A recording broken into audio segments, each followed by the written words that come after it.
10 I wanted fame. I had a comb and 2 Coke bottles, a tube of Brill cream. I borrowed a dog, one with mismatched eyes and a happy tongue, and I wanted to prove that I was tough. In the alley, kicking over trash cans, a dull chime of tuna cans falling. I heard light bulbs like grenades. Men teachers held their heads, fingers of blood lengthening on the ground.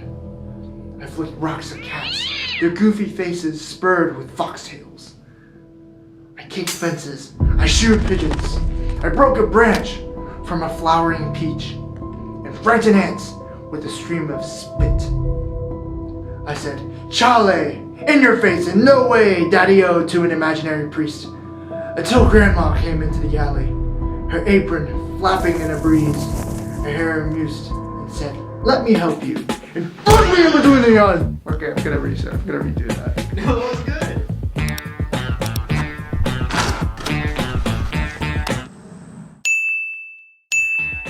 So our poem is titled Behind Grandma's House, and the title is pretty straightforward and easy to understand. We can assume that whatever's going to happen next occurs somewhere around Grandma's house. We can also reasonably assume that whatever this kid's up to, his grandma's about to see it.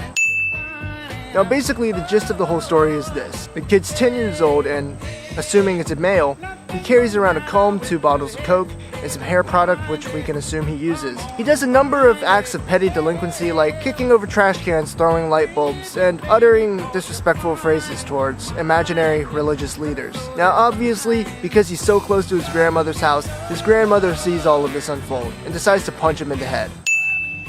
Now the speaker of the poem is this angsty, rebellious 10-year-old kid. He's probably pretty hormonal at this point too.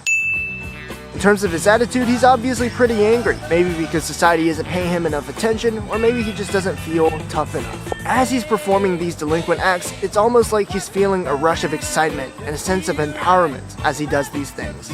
Now obviously he's put in his place when grandmother inevitably comes out and socks him in the face. Now the majority of this poem doesn't have too many shifts. However, in line 18, we see the introduction of a new character, the grandma.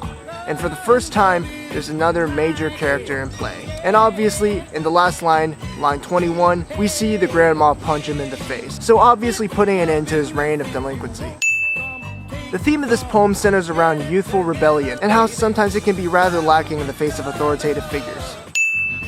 Now after reading this, it's pretty clear that the original title was fairly accurate. Everything occurred in the back alley behind his grandmother's house. The fact that it's behind the grandmother's house possibly alludes to the fact that the narrator went behind the house to avoid his grandmother seeing what he's doing. Now obviously because he's 10, he's obviously not the brightest kid ever, and his reign of terror ends rather abruptly. Now in terms of figurative language, we see quite a bit of it. Throughout the poem, we see quite a bit of descriptive imagery, often in the literal sense, such as him kicking over the trash cans or throwing the rocks. We also see a bit of onomatopoeia in lines 17 and 19 when he describes the dull chime of tuna cans falling and his grandmother's apron flapping in a breeze. The use of dialogue when he's humiliating his imaginary priest adds a little bit of humanity and a bit of childish spirit which goes against the tough demeanor he's trying to portray throughout the poem. We also see a little bit of personification in line 10 when the author starts talking about the fingers of blood, referring to the fact that the trails of blood on the ground are moving, which means they obviously just got there as a result of his light bulb throwing.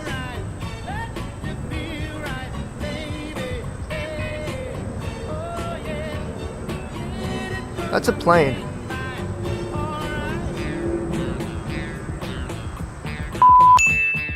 The use of dialogue when he's dehumanizing.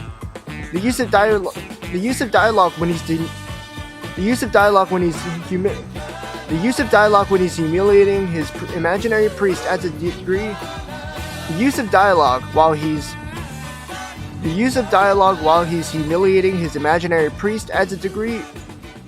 The use of dialogue while he's humiliating his imaginary priest adds a little bit of humanity and child. The use of dialogue when he's humiliating his imaginary priest adds a little bit of human. It makes him seem a bit more childish overall as opposed to the tough persona he's trying to portray. And a bit of childlike spirit. And a bit of